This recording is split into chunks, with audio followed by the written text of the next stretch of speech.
All right. So lastly, as we bring this to an end, like when we talked back during the summer, we talked about some bigger plans. And I remember it was a post that you posted about like schools and stuff. And I told you about like a bigger plan about like writing curriculums, or excuse me, having curriculums written that are more fitted to making people successful in life.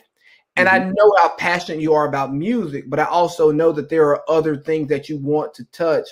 And music is helping you get to that place. You know what I mean? Sure. So what are some of the other things that you want to do outside of music to help the Black community?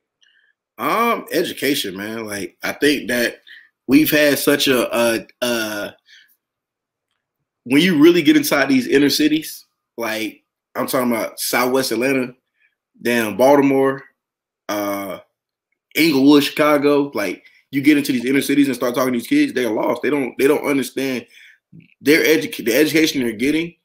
The public education is not the education they need that's going to help them survive. Like we're telling them, the biggest thing I always tell kids when I go do these mentorship programs or I go back and just talk to kids, I hate telling somebody you can do anything you want to be without showing them what they can be, because literally it's a counterproductive tool mechanism. Because I'm telling this kid who literally every day he goes home, he might watch a basketball game, and he's seeing LeBron James bust people ass. He's seeing fucking Julio Jones snag on the net. He's seeing these shits, but he's not seeing the fucking CEO of Quality Control Music out drawing up a contract. He's not seeing the fucking CMO doing a marketing pitch to understand what sponsorships is. He's not seeing that. So he has no idea what a CMO is. He has no idea what a CCO is. He has no, like, these certain titles. He has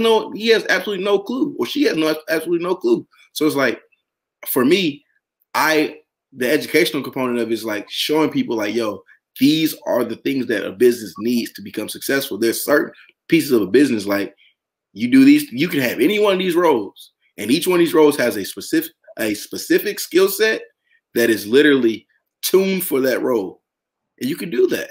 So I think for me, it's like that educational component of teaching that. So we have with music, we just got inducted to this program called A2IM, which is the American Association of Independent Music, and literally it's a bunch of different indie labels. It's about 20 labels they chose in the world, 20 labels in the world, and you basically do these educational programs where you get to go back to different. You go into different foundations, you go into different communities, and you teach kids about literally the fundamentals of business outside of regular business. Like, so they're learning about publishing, and they're learning how to properly set up PROs, because there's a real business in publishing. Like we talked about earlier, there's art. You have a homie that was an artist that now is a writer. You get paid healthy as a writer. So, but they don't understand that you can manage that writer, or you have to need somebody that does their publishing.